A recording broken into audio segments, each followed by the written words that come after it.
जो आम्ही फॉलोअप केलाय त्या बाबतीतलं त्यांना ब्रीफिंग दिलं जाईल, त्यांना माहिती, वस्तुस्थिती, लेखी माहिती त्यांना दिली जाईल की आम्ही काय काय केलं.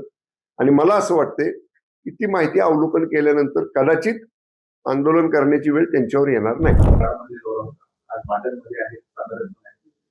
29 ऑगस्टला त्यांनी आंदोलनाचा इशारा दिला. नुसता आंदोलनाचा इशारा नाही तर ते मुंबईला सुद्धा जावं लागलं तर मुंबईला आम्ही पुन्हा एकदा जाऊ असा इशारा त्यांनी दिला.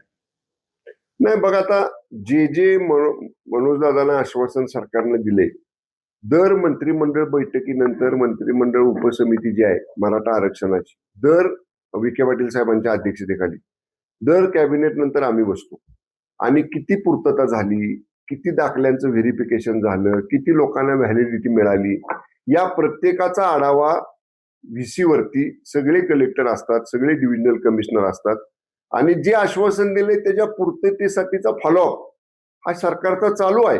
वेगळा कक्ष मंत्रालयामध्ये, वेगळा स्वतंत्र कक्ष मराठा आरक्षणासाठी स्थापन करण्याची कार्यवाही पण सुरू आहे. त्यामुळं जे आश्वासन दिले त्याच्यापासून तसूभर पण आम्ही मागं सरकणार नाही. ते पूर्ण करण्यासाठी ज्या बाबी करायच्या त्याचा फॉलोअप, पाठपुरावा शासन निश्चितपणे करतंय. त्यामुळं मान्य मनोजदादांना आंदोलनापूर्वी जो आम्ही फॉलोअप केलाय त्या बाबतीतलं त्यांना ब्रीफिंग दिलं जाईल, त्यांना माहिती, वस्तुस्थिती, लेखी माहिती त्यांना दिली जाईल की आम्ही काय काय केलं.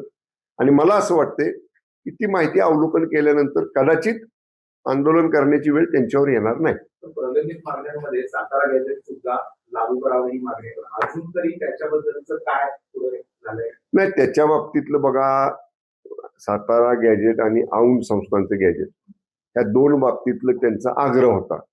तर त्या संदर्भामध्ये सुद्धा राज्य सरकार स्वतंत्रपणाने अभ्यास करते. दोन्ही गॅजेट लागू करण्यासाठी काय करावं लागेल त्या बाबतीत सुद्धा. आणि सातारा गॅजेटच्या बाबतीत मागच्याच एकदा ह्याच्यात की माननीय शिवेंद्रसिंह राजे भोसले जे इथल्या रॉयल फॅमिली मधले आहेत, राजघराण्यातले आहेत आणि आमच्या मंत्रिमंडळ उपसमितीचे सदस्य देखील आहेत, त्यांच्याशी सुद्धा या बाबतीतली चर्चा करून सातारा गॅजेटच्या बाबतीत कशा पद्धतीनं पुढचं धोरण ठेवायचं या बाबतीत आम्ही बैठकीमध्ये त्यांच्याशी चर्चा करू. ओके.